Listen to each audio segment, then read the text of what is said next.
Hey, Stones McCoy here for Stones Radio Networks. He was so nervous, he blew off this pre interview that we always do. And he's already in there talking with the man himself. We're having Carmichael Dave, local legend, Sacktown sports host, and the savior of the Kings. So let's just get to it. Phantom and Carmichael Dave tonight on the Phantoms Talk Show on Stones Radio Networks.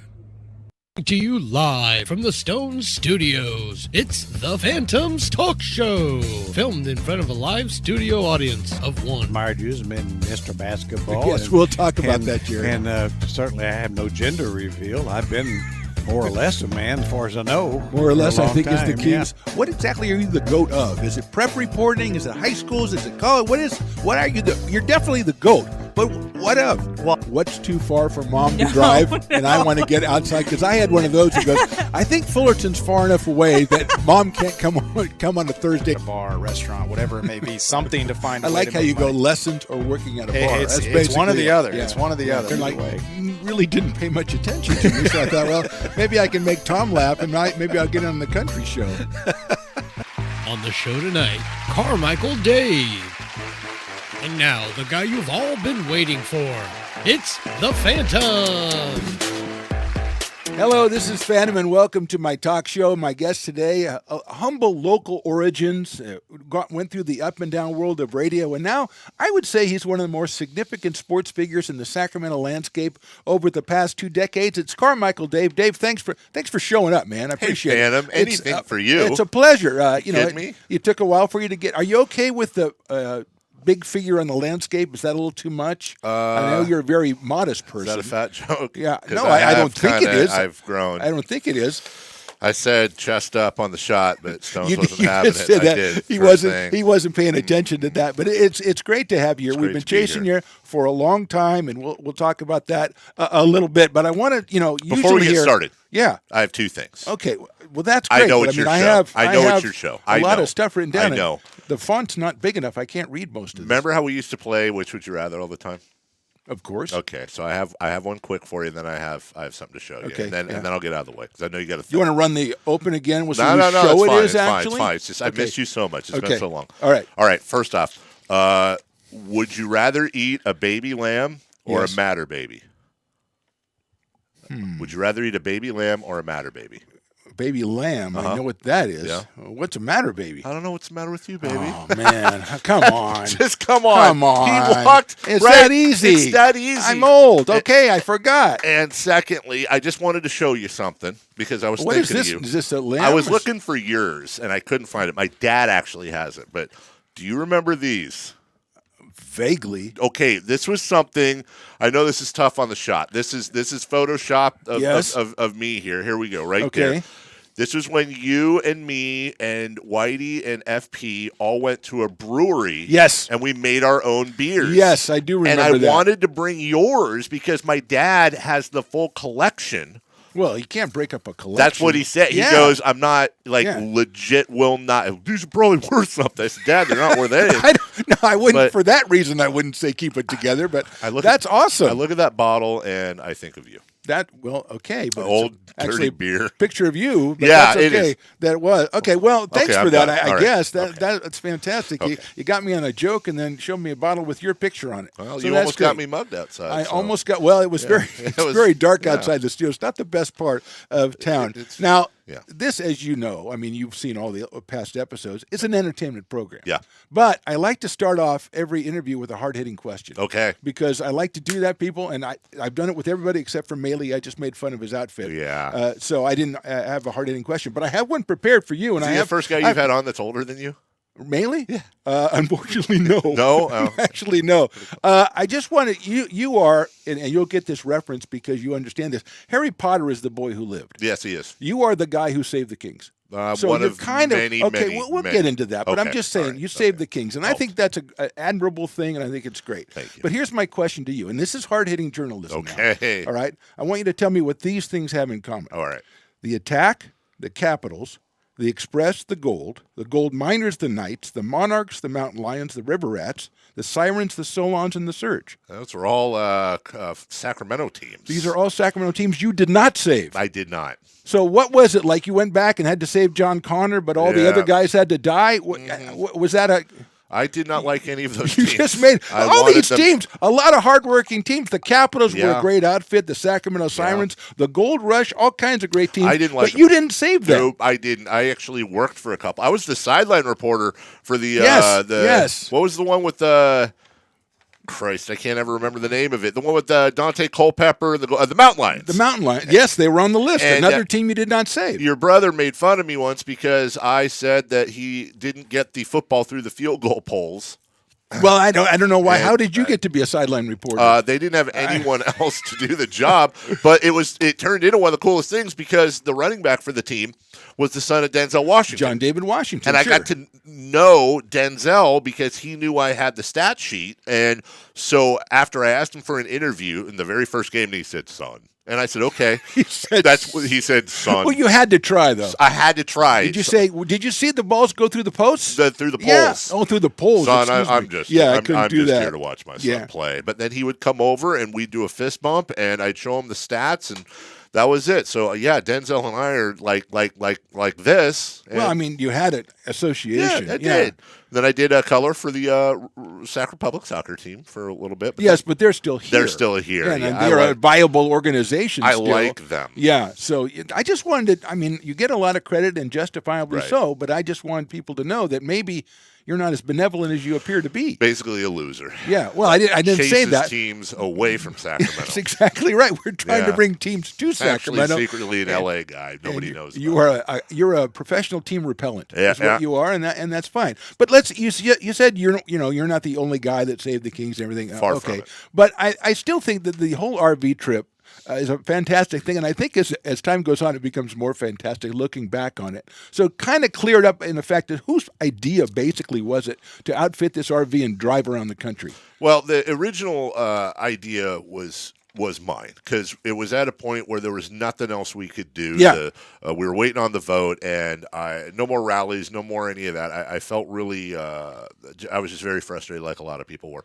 So I was one of the people I talked to the most during that whole saga was Kunal Merchant, who at the time was Mayor Johnson's chief of staff, and we were talking some late at night deal. And I remember this was just after I'd been fired from KHJ. Yes, I do remember that. What I call my sabbatical for a year. That's what we called it around that. Yeah, too. Yeah. And we were talking about election season and how candidates will barnstorm different cities and do kind of a last minute run before that Tuesday in November. And it was one of those, well, what if we just, what if we got an RV and painted it and went to all the NBA cities that are on the relocation committee? Sure. And do that. And it was honestly one of those ideas like you have 700 ideas you throw out and you don't do any of them. And then next thing you know, there was a meeting 2 days later with Scott Moak, who worked at a place called Threefold at the time, which was PR and a lot of execution in the good way. Next thing you know, it's spreading. I can't get out of it. And a little known fact is that that was not a great time in my life. I was suffering from severe anxiety and agoraphobia. I was on Prozac. I didn't want to go outside. I would go to the studio. Right. I would come home. I didn't want to do anything. And now I'm going on a cross-country RV trip, which was absolutely a nightmare for my anxiety. It worked out. Kind of helped me kick that whole thing. Was the anxiety at all? Was it related to the sabbatical, or was this something that happened before that, or was something that triggered? It was probably a little bit of all what you said. I think I've always been kind of had a little bit of a screw loose. I've dealt with ADD my whole life, and not the weekend. El Dorado Hills ADD. I mean the legit Ritalin, Depo-Provera, like that whole thing. In the trenches, and not the cool ADD. Like when the kid's just misbehaving and the doc goes, it's ADD. ADD. Give him some pills. No, we never did that in my day. You just your rub dad dirt and I. on it. Your dad and I. We could talk about. You walk it off is what you do. You don't even do that. You just walk. smack them. Yeah. So anyways, I think it was a lot of that. My children were very young at the time. We were Mm-hmm. talking before the show about them getting older, and you having a 30-year-old, and I didn't need to go public, but okay. sorry, Yeah. and mine are one's about to go to college in 2 years, and the others, anyways, very very young. I didn't Yeah. have a job. My wife wasn't working, Mm-hmm. so because since she'd had the children, it was a rough time. Anyways, went town to town. It worked out. It wasn't as effective as people give it credit for, and I'm not trying to be falsely modest. It was a stunt. Yeah, it was an attention getter, and it was fabulously successful. That's at that, all it was. Though. It was but an that's all attention it getter. needed to be. Yes. You're in radio, you know that. You're Yes. just trying to get it. We just want to get on TV. I mean, that was the byline for so many years. Yes. We just want to get on TV, and you guys definitely did that Yes. and brought word to everybody around. I don't know the effectiveness. I don't know how you gauge the effectiveness, but I think you did what you set out to do in spades. I think it was a chapter in a long book. Kevin Johnson, David Stern, and the owners that stepped up are the ones that saved the team. That's just end all be all. That's and it. I would never diminish what the fans did. The fans gave, I always say, the political cover, the here we stay, the RV trips, the here we buy. That was all political cover for the council members, for the mayor, for everybody to have that reinforcement that if they went this way, it would be a good thing. And then nobody knew either. I had a suspended driver's license at the time. So again, this is stuff that's coming out. it's That's all why we stuff do the coming show. out. Yeah, I got a ticket in New Mexico, and we got pulled over, and because it was a 27-foot RV, I ran to the back, and my partner at the time, Sean Thomas, my radio partner. Yes, I know Sean Thomas, of course, yes. Not there's anything wrong with that. I'm just saying, I'm not breaking news. My radio Again, partner. this is an entertainment it's an show. entertainment show. We don't judge. He ran to the front and took the speeding ticket for me, and then I wasn't allowed to drive anymore. So how fast were you going in a 27-foot RV? Dude, honestly, I was going the speed limit. Actually, I said it was in Mexico. I'm sorry, it was Texas. A Texas state trooper had somebody pulled over, and I guess apparently, and I don't know if this is just a rule in Texas or everywhere, but I found this out that It's supposed day. to be called laws, not rules, by the way. Right, I'm saying, apparently, it's a law there that. Okay, so we're in a big RV, so we're always in the right-hand lane, Sure. because we're slow. And this guy's got somebody pulled over for speeding, and I guess you're supposed to switch lanes. You're not supposed to be in the lane where the guy's pulled over. Where the guy's pulled over, you're supposed to switch lanes to not go right next to him. So he and I mean flat brim, like this is Smokey and the Bandit type stuff, mustache, mirrored glasses. So he catches up with us, and apparently it wasn't even a speeding ticket. It was, I don't know, driving, not yielding to an officer or some garbage. It sounds like one of those local rules that you have at a golf course. You play your local rules. It sounds like a local rule. Okay, so you take off, you go, you save the kings. It's all great. Let's go back, because I listen to your show or watch your show in the morning sometimes because my therapist says I have to do stuff like that. But you were talking the other day, I think, and maybe you tweeted it out, about your first job. You had to dress up in a Pink Panther outfit and pass out. So you were a stunt guy before there were stunt guys. You were the first stunt guy. So tell me about being the Pink Panther. And what were you, like 14, 15 years old? So it was my second job. I was 12. My parents owned a little, they were partners in a little golf shop on Manzanita and Fair Oaks, right at the curve in Carmichael. Okay, yeah. And I lived right there probably at that time. I think it was. I think it's now, or it was a jiu-jitsu place, but it was a golf shop. They partnered with their friend at Ansel Hoffman and opened up a golf shop, and they were trying to get people to come in. So you see those people now. It's all over the place with the signs. I was dressed in a full mascot Pink Panther outfit. I had a Walkman, and I had one cassette tape. This is why I tweeted it. It was U2's Rattle and Hum. Sure, absolutely, I played that cover to cover to cover to cover, and my mother, who was an RN but for some reason did not care, apparently, if I died of heat stroke, her contribution was she would fill up Ziploc bags of ice, and there was a little opening in the throat of the Pink Panther. Sure. She'd open the throat, the Velcro, and drop ice down. That was my air conditioning. But I was sweating my balls off for a whole summer. Maybe I don't see the connection. Maybe it's obvious. The Pink Panther at a golf shop. I don't see the connection at all. I don't. It didn't last that long. I saw the movie. It really had no golf scenes. The golf in shop didn't last that long. Well, wasn't wishing ill will on the golf shop. Because my parents were losers, is what you're trying to say, and didn't know how to run a business, and that's fine. Again, you're a very bright guy. Yeah. You see right into my soul, my friend. My first job actually was for the Sacramento Bee. I was 11. Joe Baltake, the old reviewer. Oh, Joe Baltic, sure. Okay, so that's right. I can talk like you're local. You get I'm it. local. I've been around. He gave Who Framed Roger Rabbit 1.5 stars. And Well, that's just hateful. it was hateful. So I called the. Did you dress in a rabbit costume? To No, protest? You should've. Jessica Rabbit costume. I called the. Now, again, there's anything wrong with that. Anything wrong with that. It's a curious choice. I called this. Remember that section was called Scene, Yes, I do remember. and the editor of Scene at the time was a guy named Scott LaBar, 3211182. I still remember it. Because I bugged the hell out of him, and I called him up and said, "Why don't you have kids reviewing kids' movies?" And he said, "That's actually a great point. Write me a It review." actually is a great point. I wrote a review, and next thing you know, we started it was Scott LaBar, myself, and a guy named Mike Dunn, who was then the food editor.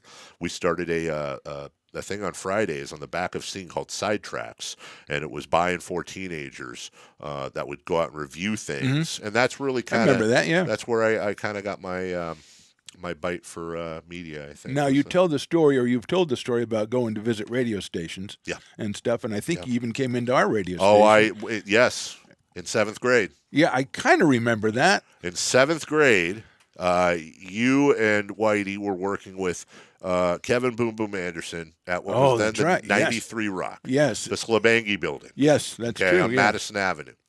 And it was one of those projects where you're assigned to interview like your heroes or what you want to do. So people would interview a fireman, a police officer, whatever, a lawyer, a doctor. And I wanted to interview radio guys. I listened to you guys in the mornings. I won a pound of Java City coffee off you guys once, and I got to pick from the CD prize closet. Oh yes, yeah. CD My prize mom drove closet. me down, and I was hooked. It was a whole thing. So I don't remember who I talked to, but whatever, maybe it's your producer or something. But the deal that you all came up with was, I could come in and watch your show, but I had to bring in 2 large pepperoni pizzas. Oh, it was pizzas? I was thinking maybe donuts, but donuts It or was pizzas. Okay, yeah. Now, when you're a kid and a 7th grader, you don't have a car. Well, not my problem. And it wasn't. No. And also, try getting 2 large pizzas nice and piping hot. Yeah, they had to be hot. So we had to be there at 4:30 in the morning. And so we got the pizzas the night before, right as they closed. This is such an ordeal. Wow, this is for you bastards. Were Mom and Dad both in on this My with mother you? Was it Mom it was mostly? My mom. My mostly? dad was like, Jesus Christ. I'm going to get a beer later, and they're going to have a picture on it. Yeah, it's going to be great. That's exactly right. I know, that's great. So my mom, full circle. My mom was one that always, she pushed everything, and she was great about it. So we went and got the 2 pizzas, and then put them in the fridge outside, and then we brought them in. I had to get up at 3:30 so that I could warm them up in the oven. We're not microwaving. Good practice for you for Great later practice. on. 3:30. Great practice. Yeah, I had to get up at 3:30 25 years too, so I know what it's like. Right, but I was still growing. That's your problem. Developing. That's kind of why I'm an idiot now. We're still ready. Jury's growing out on this that. way. Yeah. So I bring the pizzas nice and warm in at 4:30 in the morning. Got to watch you guys do your show. I watched. Whitey was typing. He had a typewriter and these massive, bigger than your glasses. Yes. And I remember it was like Godzilla and something with flatulence in it. Flatula. Thank Yeah, you. Sure. Yeah. Godzilla. And I'm laughing. That's a great byline. You did a great job. Wonderful byline. And Flatula, yeah. afterwards, there was a vacant part of the building. And we went and played wiffle ball. Sure, at, absolutely. What was it? The Slabangi? Well, they were building. They hadn't built the Eagle Studios and stuff in that building yet, and that was the That's where we were hollowed playing. Out building where we played wiffle ball. Yeah, with Justin and It was you, Justin, and Whitey. Because I thought Kevin Anderson was going to hang out. And he was like, "I'm out of here." No, right he wasn't out of there. He had enough no by time then. for little kids like me, Yes. and none. And that was it. Then I started calling the sports stations. I started calling Grant and Coes, and then you guys when you were the Rise guys, and that's it, man. So, did that lead? Now that's the okay. You called it. He was a caller who became a sports guy. Now, was your first job in radio at KHTK or something, or because I know you talk about that you were at the Zone before as well. I was at Quad. Quad. Okay. Yeah. So our old program director, Mike Ramey, I just bugged the hell out of him. You just made my producer Stones laugh because he knows Mike Ramey. He knows Mike? He knows Mike Ramey. He knows the story that I tell about Mike Ramey when he sat in his office one time and it was dark in his office, and he had motion-controlled lights, and they were off, and he didn't move. And I didn't think that was possible. He sat if I so was not there and saw him sitting there with the lights off. Yeah. And if he moves one iota, they come on. Chewing on his sunglasses. And he didn't move it. It was just like Phantom. Say, Dave. Dave, I'm going to need you to go out and cover that. Yeah. So, okay, so I bothered Mike so much. What was that? 3389182. I'll never forget these phone numbers because I committed them to memory. You're the yellow pages. And go ahead and call it. See if they're still there. And don't forget to call the earlier one too. Scott LaBar. Scott LaBar, who's now the managing editor of the Bee. He's the guy. He's the managing editor of the Bee. He rose up through the ranks. So look at you two. You rose up together. He rose up even further. He's a superstar. So no, I bugged Mike. This is after I was a caller for a while. I was Dave in Carmichael. Yes. And I struck a deal with.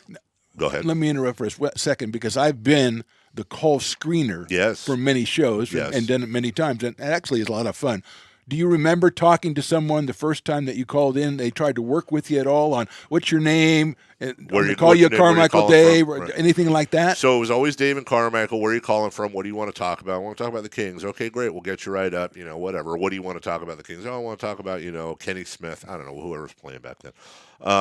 It was Dave and Carmichael. I got hooked. I called every day, and then the real break I got was Jason Ross and Steve Buzzard were doing the Kings post-game show.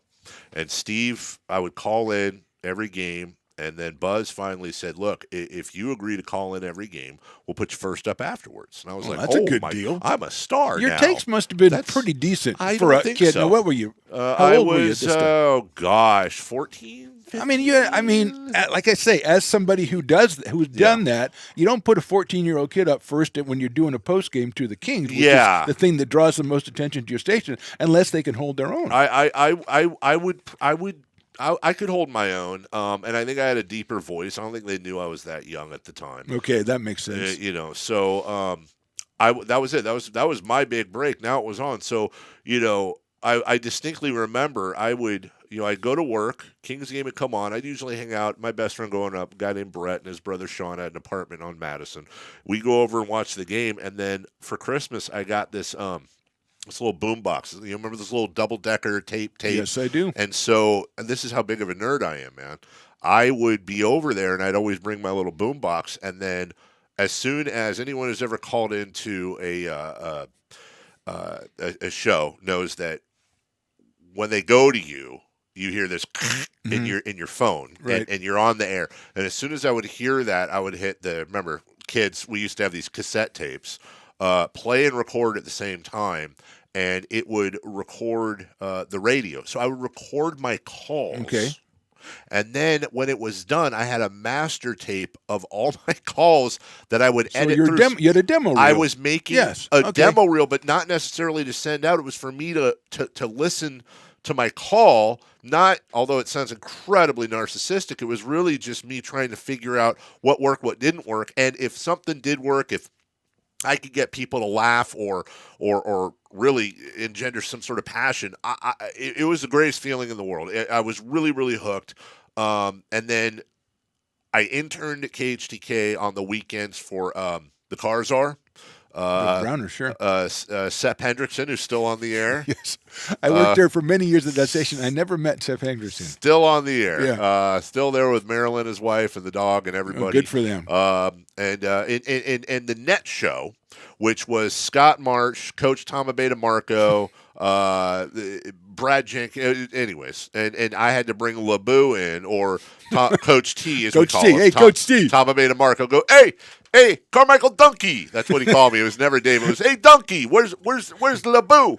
And so Coach T. I interned there, and then Mike finally said, look, if you want to get on the radio, you can't just, unlike now, you can't just get on the radio. You got to go. Crazy. Everybody gets on. Oh, man. And it's the thing, I sound the oldest, but you get people that board op, they run that's running the board Sure. in the other room, and then 3 weeks later somebody's sick and they're doing a show. I had to go to Quad and work for 3 years, which it was an alternative rock station. At a great time to have alternative rock in your life, early 2000s. My first shift was Christmas Eve, 10 p.m. to 6 a.m. Yeah, because you get the prime spots when you first get to a station. That's what happens. Second shift, New Year's Eve, 10 p.m. to 6 a.m. Yeah, baby. The next thing you know, and I'll wrap this up here because I'm rambling as radio. Well, I do. want to know who were some of the people when you went over there, because that's a part of your career I don't know that much about. Yeah. Who were some of the people that helped you out over there? Maybe, you talk about, listening to sports stations and stuff and listening to us and kind of, idolizing in a way that. Who was when you worked at Quad, who were the people that helped you out and you kind of learned from it, I guess is what I'm saying. No, totally. Nobody. Okay. No, they were dicks. Okay. No, everybody was out for themselves. The APD, his name was Boomer. And he would air check me. A very popular name in radio at one time. Name. There were a lot of boomers. Boomer would air check me, which would they would record things I did on the radio, and then you have your boss playing them back for you in front of you, and it's incredibly uncomfortable. It's horrible. It's incredibly uncomfortable. Yes. I'd rather watch my parents make out than listen to myself on the radio. Just saying. As long as your dad had a beer with a label, as long as my picture dad of me had the on beer, it. Yeah. right? So. Well, it's going to be with you. Anyways. I just wanted to be weird. watching, yeah. Okay. So, no, it was kind of a everyman. That was college. That was radio college. I was a high school dropout. You're really shocking me now because, I mean, I know what you're talking. Yeah. I know that kind of environment, and, Yeah. and every radio station has that part of the environment to Yeah. it. But most stations have other people who aren't like that. No.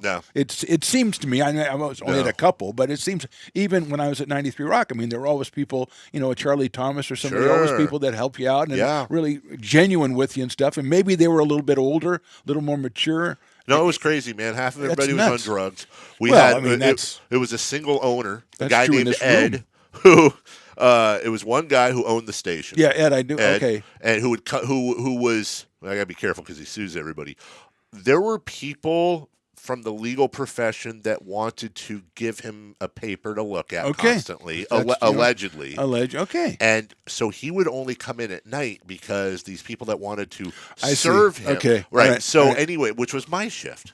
But the bottom line is, so I got to know him a little bit. You got to hang out with the people who are hiding out. Good. Bottom line is this. Good. Everyone has their walk backwards through snow story. I was working midnight, 10 p.m. to 6 a.m. I would then produce the Sean and Jeff show, which was the morning show, which meant I'd screen calls. That would go till 10 a.m. Then at noon, I would work in promotions till 4.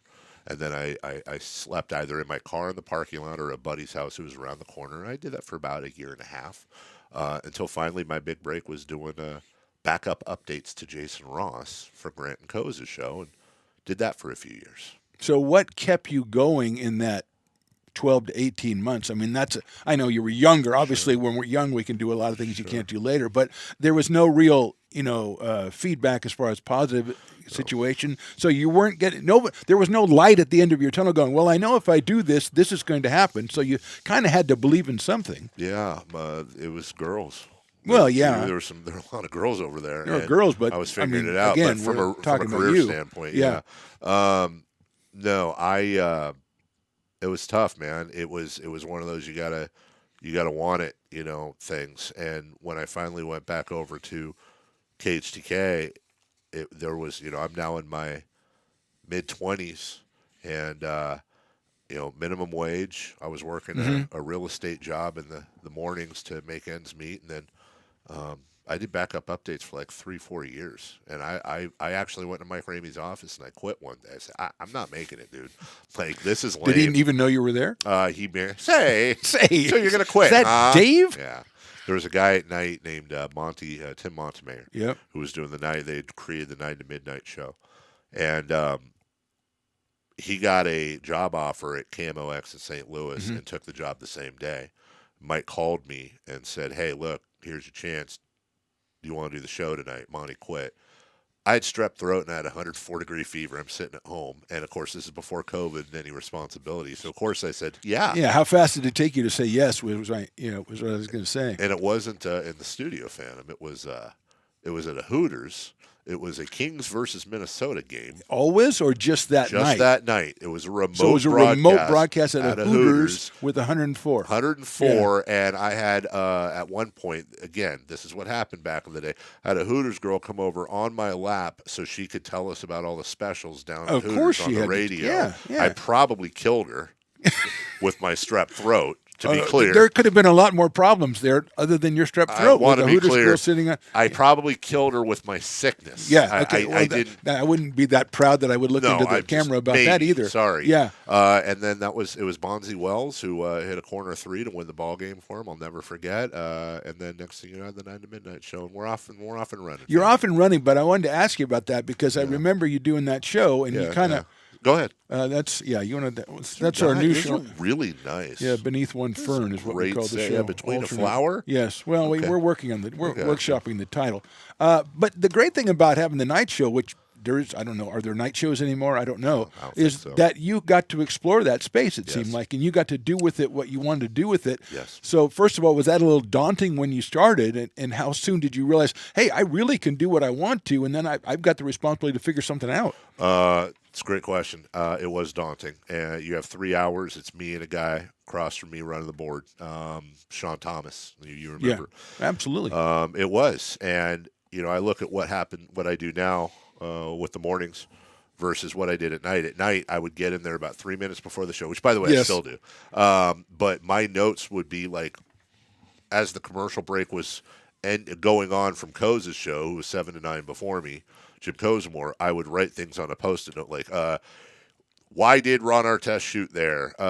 Football, did this guy throw a pass to the thing for whatever? Whatever and I just have Post-it notes, maybe 5. So obviously, you knew the game. Knew the game. Yeah, you definitely did. But it was honestly, it was like graduate school. I said Quad was radio college. This is graduate school. None of my bosses were listening at night. They didn't care. They just want to be. I was always told, just don't lose the license.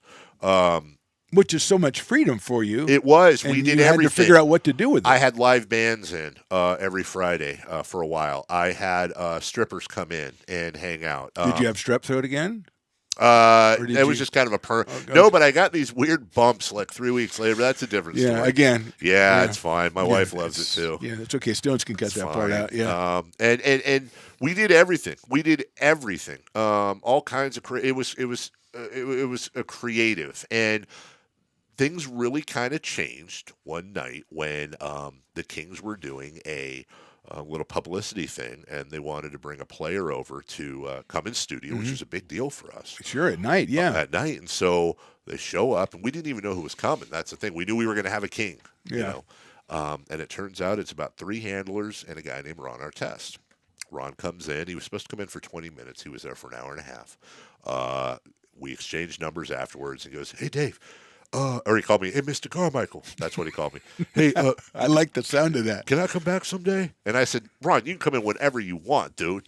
He goes, "Do you have any Malibu?" And I go, "What?" He goes, "Malibu." And I go, "No." He goes, I like Malibu and cranberry." I go out the next day, I buy Malibu and cranberry. I text him, I go, "Hey, I got your drink whenever you want." Dude shows up the following Monday in Mountain Dew colored sweat shorts and Kermit the Frog slippers. Okay. And Ron, over the course of a summer, let's say it's 3 months, June, July, August. Let's call it 20 shows a month, 60 shows for the summer. He was in for about 48 of them, 48 of the 60. The B picked it up. This was after the Malice in the Palace. People still thought Ron was crazy and terrible and evil, and he really got to open up. We would just talk everything, and it turned out that, and I can say this now, his ex-wife always thought he was cheating. And I don't know if he was or wasn't. She just always did. So he came over to the show first, and then when... Well, no. We don't know. We don't know. He didn't want to be around her. So I see. He would come down to the station where she could tune in and know he wasn't out at the clubs, but he didn't have to be around her. So he'd come down, have a few drinks, hang out with his buddies to stay away from his wife at the time. So you were a beard in a way. I was 100% a beard. And great. Fantastic. And it was very, very cool. And yeah, that was that, man. Then we were off and running. So how long was the night show on? Night show was on from 2006 to 2000, a little through 2010, and then I got a call one day from a guy named Don Geronimo, who was new to the station. Yes. And I don't know. You remember him? I do remember, You remember him. Yes, him? yes, I do. Before you go to Don, I wanted to close the door on the other chapter. What did you, looking back on it, that's 4 years, almost 4 years. So how did you grow as a broadcaster? What did you learn in those 4 years? Obviously, having run our test on the show is a good idea. We know that. Yes. But I mean, you were not the same guy in 2010 that you were in 2006, I would assume. No, it was the most important part of my life, career-wise, and I'll tell you why, because my daughter was born in 2007 and my son was born in 2008. It was right in the middle of that. Okay. And I was making $24,000 a year doing the night show with no benefits. So I went to work for a year and a half wearing a shirt and a tie looking like a telemarketer as a salesperson for KHTK from 9 to 6. 9 a.m. to 6 p.m., and then I'd go home, have dinner, and be back at the station at 9 p.m. and do 9 to midnight. It was by far the most educational, not just the education on the air, Phantom, but working that year and a half of sales. I wish it was a requirement for everybody in radio to do that. I learned the business from the sales and finance side, and what that's allowed me to do now is understand what our sales staff does, what they need, what makes them click. And I've enjoyed look, I'll be really honest here, because I've been lying the whole time. Well, yeah, that's expected. There were stretches, especially when the Kings were terrible, when my show's ratings were garbage. They were garbage. I should have been fired like 30 times. And because in radio, you don't get numbers, you turn over, you try something new. You know this better than anyone.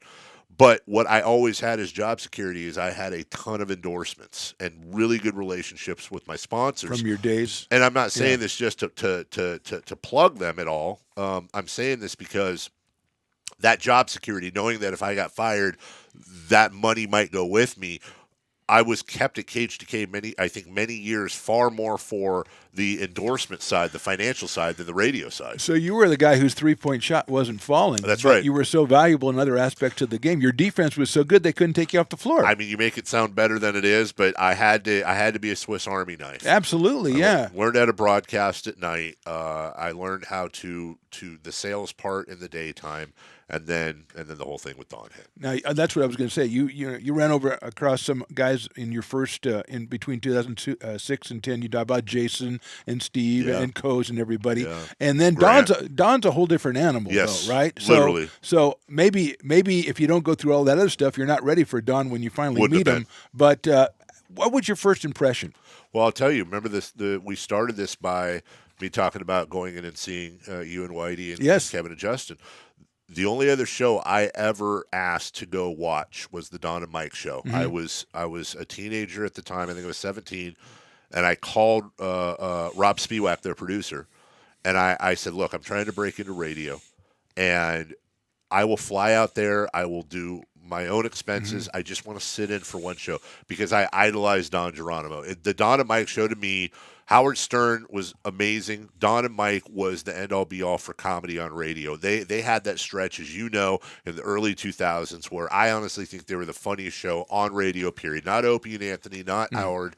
It was Don and Mike. I worship Don because he was the one that ran the show there. Mike was the character guy. No offense to Mike. I'm just saying Don was the skeleton. That was the layout, yeah. And, of course, they laughed and said, screw off, kid. So when I had the when Don came out to KHTK, after his wife passed tragically, he came out to KHTK a few years later after Don and Mike was done. I was a kid. It was like having Paul McCartney come hang out at your jam session, and then he had gone through a few people on his show as he was wont to do, and then he gave me the call, and I'll never forget it. He called me up one night and he said, "Hey, XYZ's gone. You ready for the big leagues?" And going from 9 to midnight, and I'm naturally a night owl anyways. Sure. I'm naturally a night owl.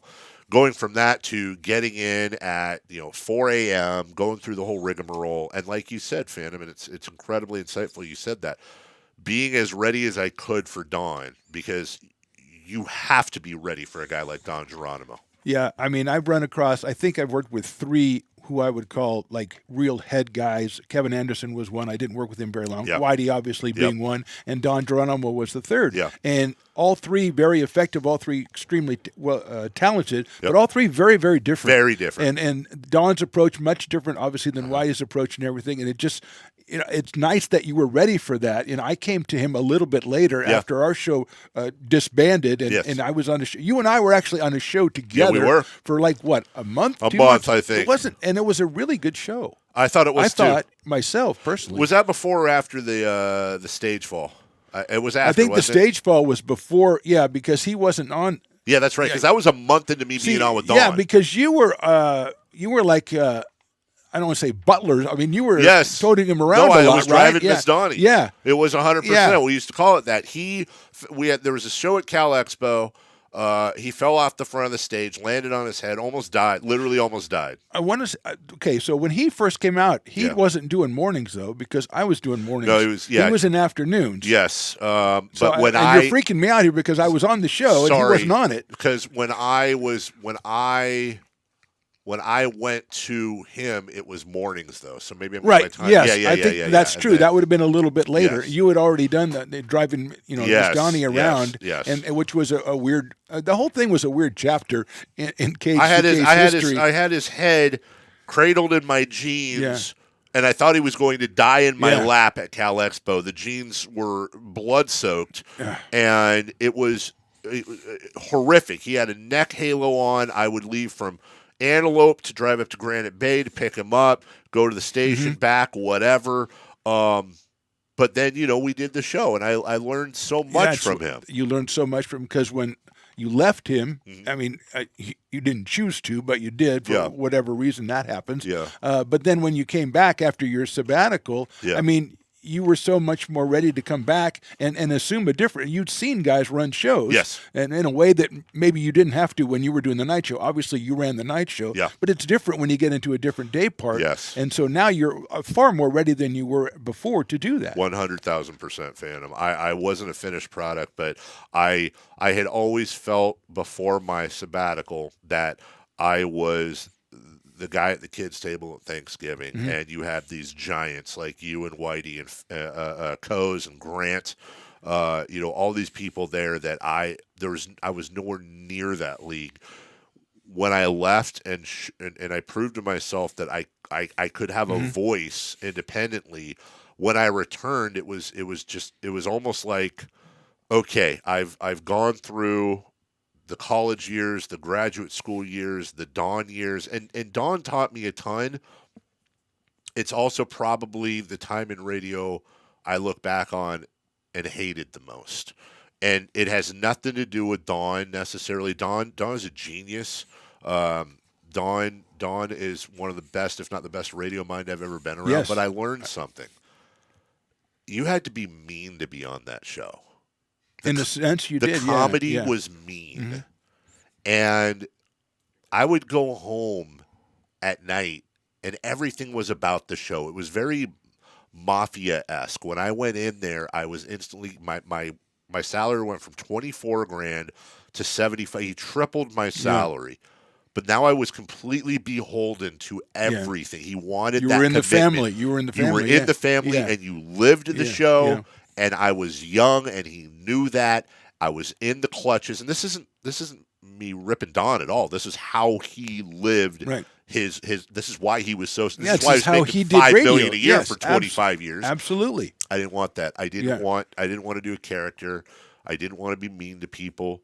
I didn't want to make fun of people unless it was just for fun. Yeah. It just felt for fun's sake. Right? I would go home and I would feel I would just feel bad, and it was good to leave and come back. And then when I came back, it was like, all right, I'm going to do this. I'm going to do this my way. And I've had 97 partners over the last 10 years. But you have, and I wanted to ask you. I mean, then you come back and you're running your own show. You've been on shows run by other people. You're running your own show. So what, after all this time, and like you say, having different partners, what do you think contributes to a what do you need to be an effective broadcaster and an effective broadcast team? Because for myself, I never was my own show. I was just on other shows, which was best for me. But still, what do you think makes for a good broadcaster, but also a good broadcast team? Well, because that's what you're looking for, right? Yeah, and you know, look, you have. Let's take the TNT Inside the Studio show. All right, with Charles and Shaq and EJ.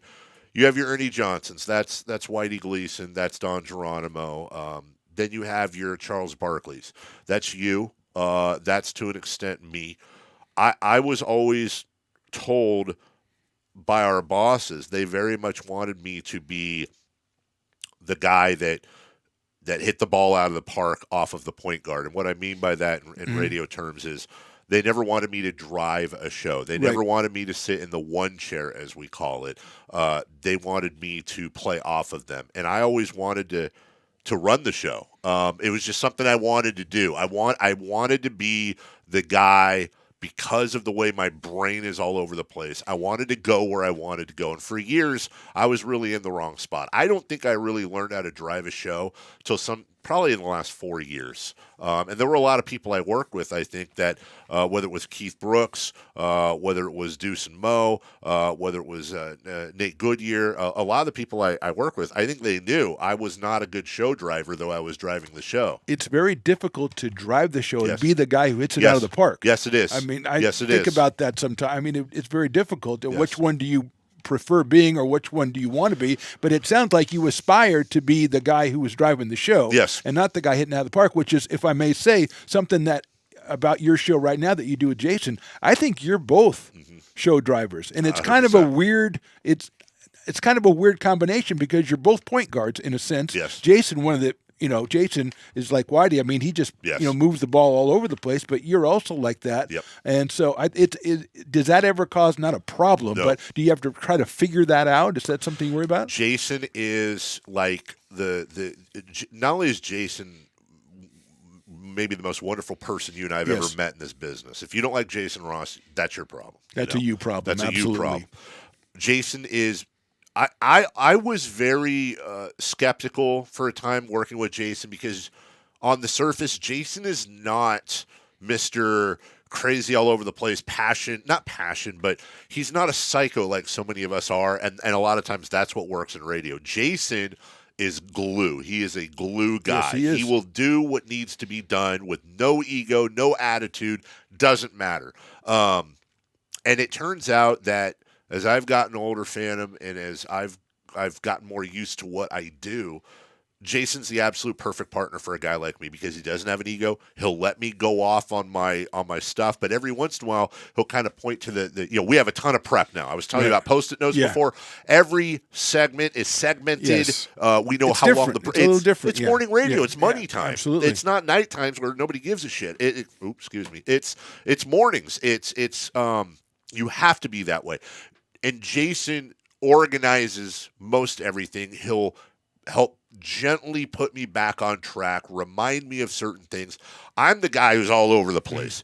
Jason is the steady Eddie glue guy, and I'm so lucky that they put the two of us together. Probably because there's nobody left in town for me to work with. Well, I mean, and Jason's a great guy. You have my number. But did you see the first season of True Detective with Matthew McConaughey and Woody Harrelson? Yeah. No. Okay. So that this whole analogy I won't go down because it was a really good one. Yeah, it was. I heard it was great. I wanted to brag on myself. Yeah. But anyway, okay. I thank you for spending so much time. I have a couple more things I want to ask you.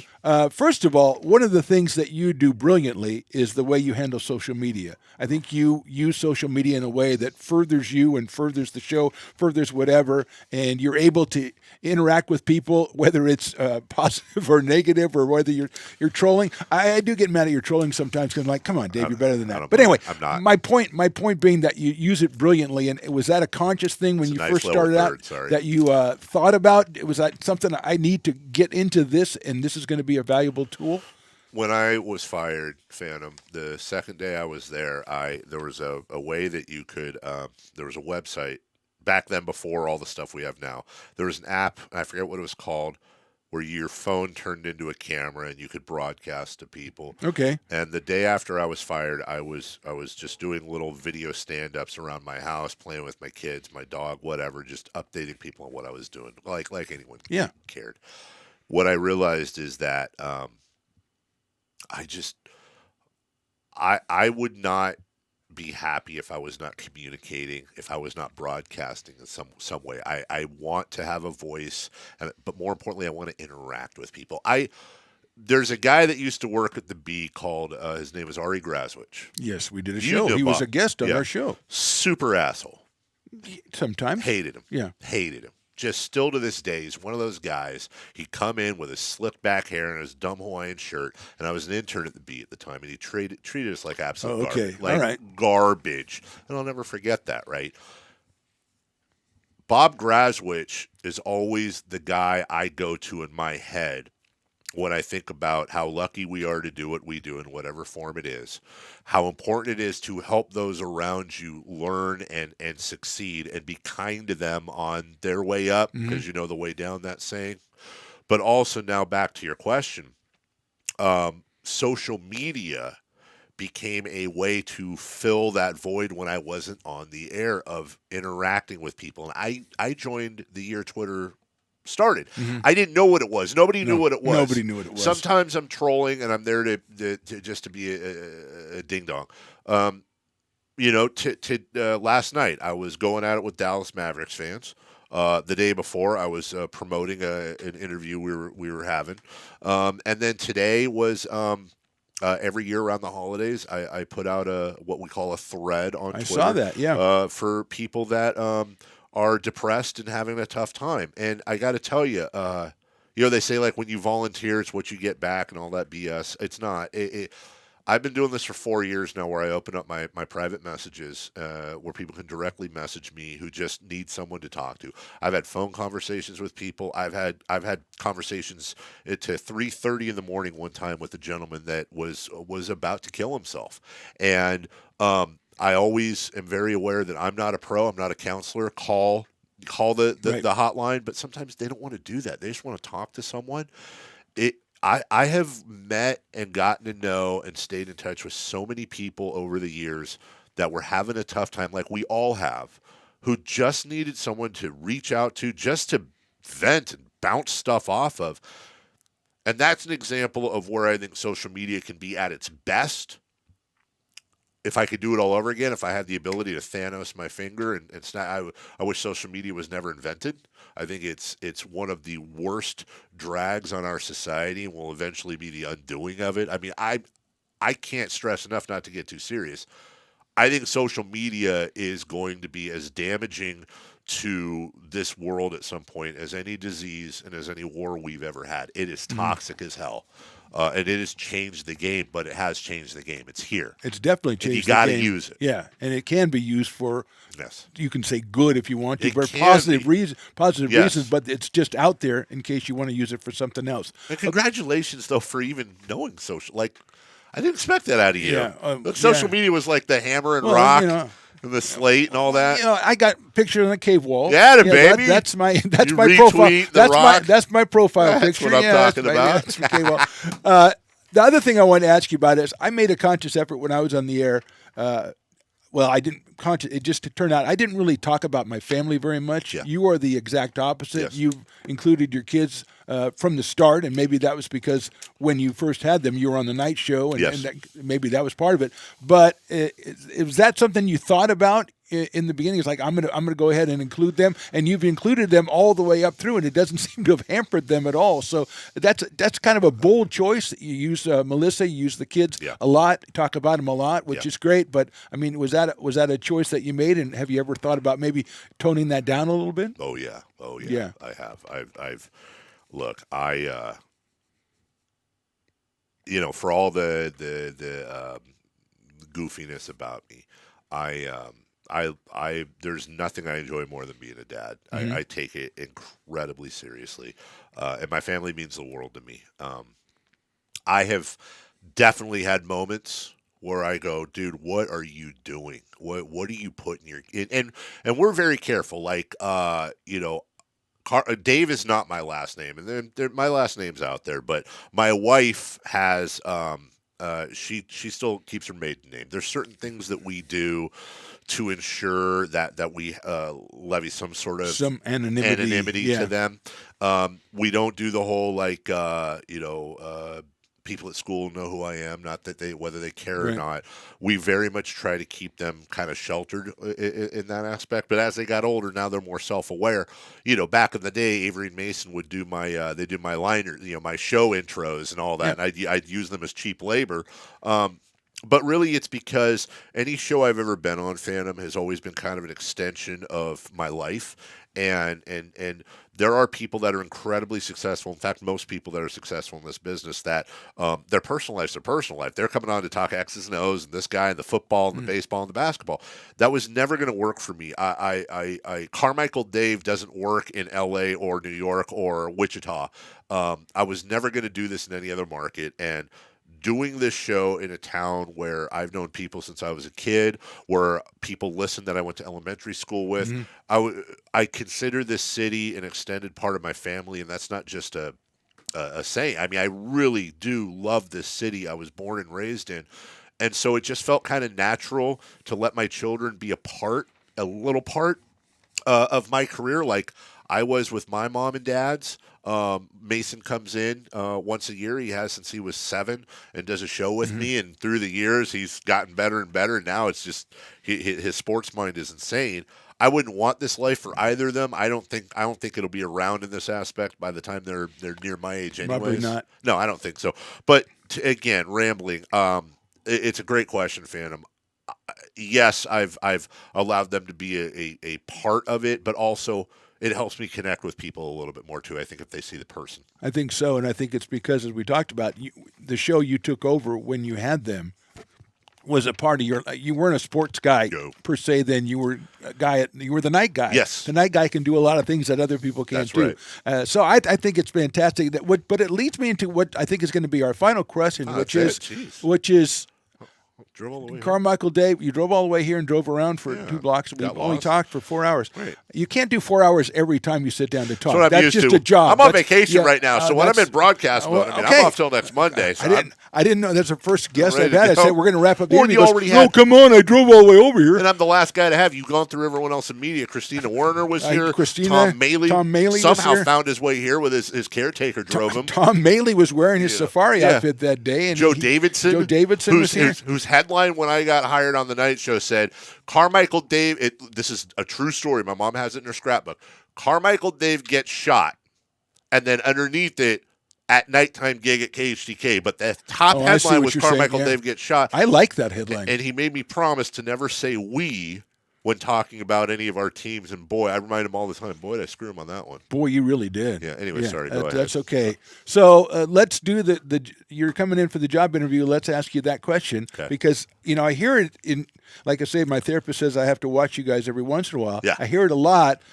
It's a Carmichael Dave looking beyond this. It's a Carmichael Dave, where do you see yourself in 5 years kind of thing? Because I'll just say that I'm looking to vote for younger people. So if you know anybody that's going to get themselves in a position I could vote for them, I'd like it. It seems to me, Dave, that in a very natural way, maybe your time doing this is not for much longer, and you're going to go on and do something else. Yeah. So tell me what's on the horizon. I don't know exactly what's on the horizon. I do know one thing. I recently I have very quietly for a few years now, which kind of stemmed out from the whole Kings thing back in 2013. I got to know a lot of the new ownership and a lot of those people, and got exposed to a lot of movers and shakers in that world, and that really.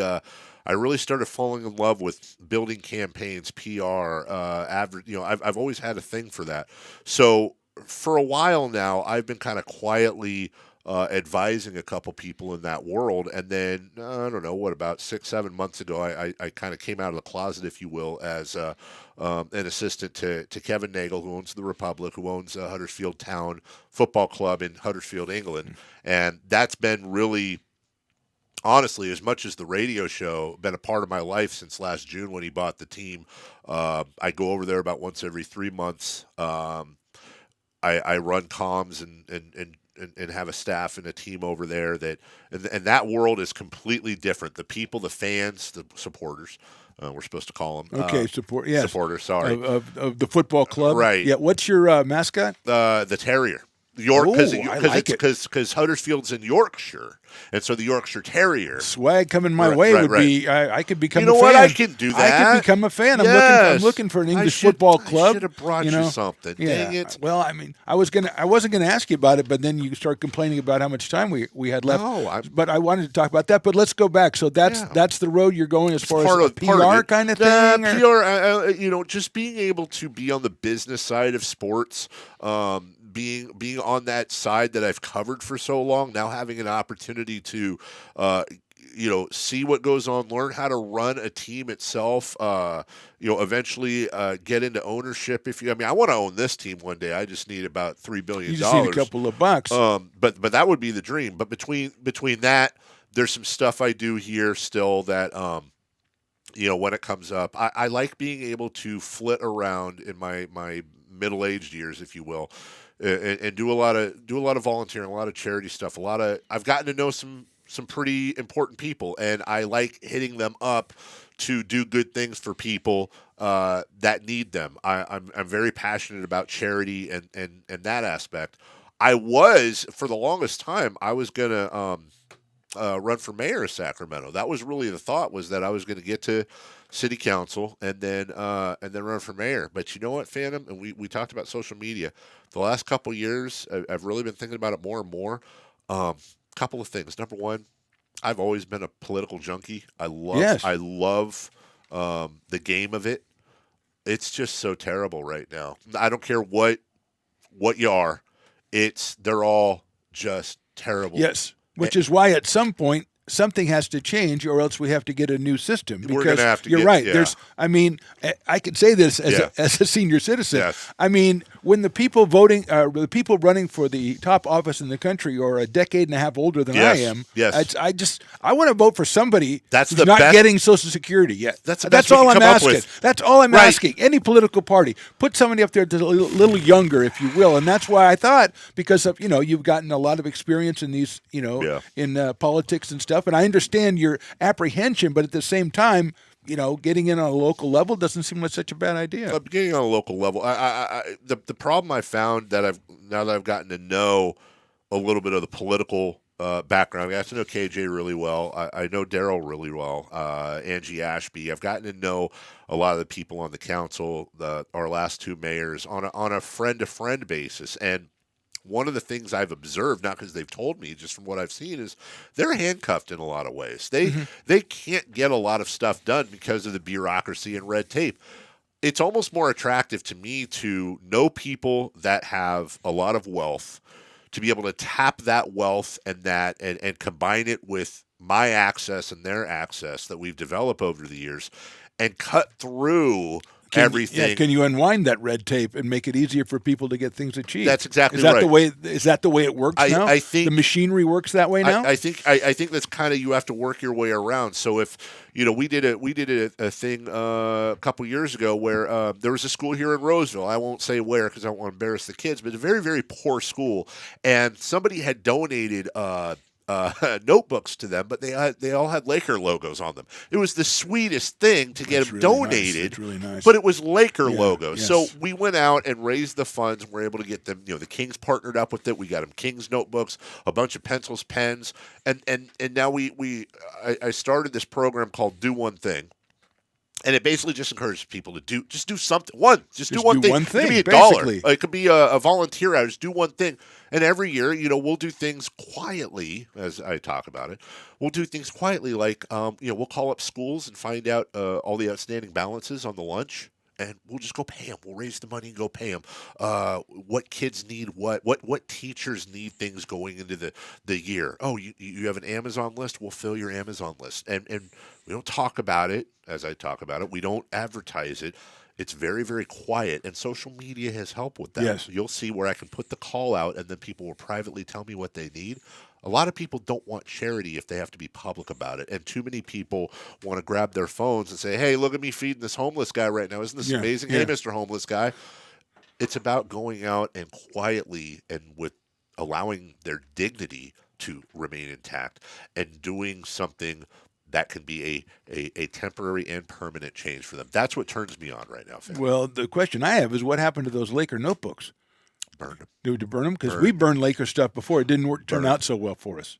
We Yeah, burned a no, jersey at one time. you burned a jersey. That did not work out for us. What didn't work out for you was it the damn funeral. Yeah. Yeah, the funeral. Well, I mean, if you're going to do it, you got to do it. Kings are up 3-2 against Yes, the Lakers you gotta in do it. 2002, and the Rise guys decided to have a great idea. We had a great have idea. a funeral Somebody did. up I don't know. 3-2, and shockingly, the Lakers came back and won. It was like the Undertaker coming up from the dead. I still haven't forgiven them for that. Not much you, but mostly Whitey. Well, yeah, mostly Whitey. Yeah. But even I have to defend. He didn't miss any of those threes or the free throws. 16 of 30 from the free throw line, 2 of 20 from behind the arc. Yeah, so I can't blame. I want to blame him. I can't blame him. I choose to blame him because Doug Christie would beat me up if I blamed him. Yeah, it was his idea. Dave, you're the best, man. Thanks so much. How are you, Phantom? I'm tired I now. haven't seen you in years. Yeah, I know. It's been probably since that show. Can I just say, I mean this, honestly, no joke. You, have not aged, and it's kind of weird because I know you're old. Yes, and I was old even then. That's what you're saying. Yeah, I right. looked old then. Really, you're really... you're old enough to wear, and I don't wish this on you, of course. I hope you live for another 50 years. But if you were to pass in the middle of the night tonight, it would be called natural causes. Well, that's how old you except are. for the fact that you're predicting it right now. No, well, there would be an investigation. I'm gonna feel so bad. Yeah, there would be an investigation. I hope you're old enough to go to my funeral. Because, my lungs ain't doing too well. So. Well, I hope you're not smoking anymore. I miss you. Yeah. You did. I'm around. What can I say? I I'm don't around. like talking to people. Oh, that's what I also wanted to say is, I don't either. That's why I'm here. You have to come out to a Potters game this summer because we've been chasing you for a long time. I'm sorry. We finally got your pal Maley out there this year, and he had a heck of a time. Could he see the field? He didn't. Not after Stones brought him his first really old beers. He actually came up with a brilliant philosophy that the moon's gravity can affect fly balls, and unfortunately, it worked. We saw it in action. But anyway, the reason there's many reasons I want you out there, but you were almost the impetus or the incentive for getting the whole guest announcer program, because the first year that Stones and I were doing it back in 2018 maybe, you were out doing a remote or something at the game, and they say, "Hey, Carmichael Dave's here," and at that time we didn't have a press box. We were sitting up in the stands under a pop-up. And I said, okay. And I remember this. And I'm trying to figure out what I'm doing because I had no experience being a broadcaster. And about the 6th or 7th inning, I go, I wonder if I should have asked Dave to come up here. You should have. And I didn't, because I was trying to figure out what the hell I was doing. But that's when I came up with the idea of having announcers come up, and Christina has done it. The great Pat Still has done it. Whitey has done it. That's and now great. Tom Maley has done it. So Joe Davidson has ghosted me almost as much as you have. Well, he's like, oh, I'm very busy during the school year. I need the summer. And then he agrees to come out 3 times and doesn't show up. To be clear, and I love that guy. I don't think I've ever agreed to come out and not shown up. Do you want me to show you the text? Oh, have I? Yeah. No. You never said I'll be there Saturday and didn't show up Saturday. I'm like, it'll be. Yeah, we should do that someday. Yeah, you gave me. Yeah, well, I can see through that. I'm not going to put any stock in that. I don't like the summer. Okay, It's so hot. we have a press box. It's air conditioned. Oh, is it really? Air conditioned. I know you're not. You're not in the Vibro. I'll get root beer out there for you. I'll get whatever you need out there. I'm not a drinker. We'll get it. I know that. I mean, you have can to tell keep saying that. It's fine. I've had this beer for 30 years or whatever. It's because I don't drink. Yes, Look it's at also because of that picture on there. That's if you very if you see the picture here, that's me. That's my actual body. That is your actual body. And also, why did I bring a defensive player of the game changer? I don't know, but I don't know, but it matches. I guess that's why it does kind of match. Is that it? Are you saying we're done? I'm done. Yeah, I don't know how long it's been. Like, I talked to Jerry Reynolds. This is longer than I talked to Jerry Reynolds, and he's actually accomplished something. My God, yeah. We've been on for 4.5 hours. Yes, we have. Hold on, my wife. No commercial breaks. My wife texted me 5 times. Help! I've 911. Okay. Don't bother coming home. Wow, she did a Okay. whole thing. If she says that, then you can stay longer. No guess problem. So, well, I mean, it's going to take me that long to find my car. So you're One Chains. Yes, I'm. Thank not you, two One chains. Chains. One Chains is my guest, Carmichael Dave. Thanks so much for hanging out for a long time. Stones McCoy behind the glass. If you like the show, subscribe to the show. That way you won't miss any of the Phantoms Talk Show. Thanks for watching. We'll talk to you next time.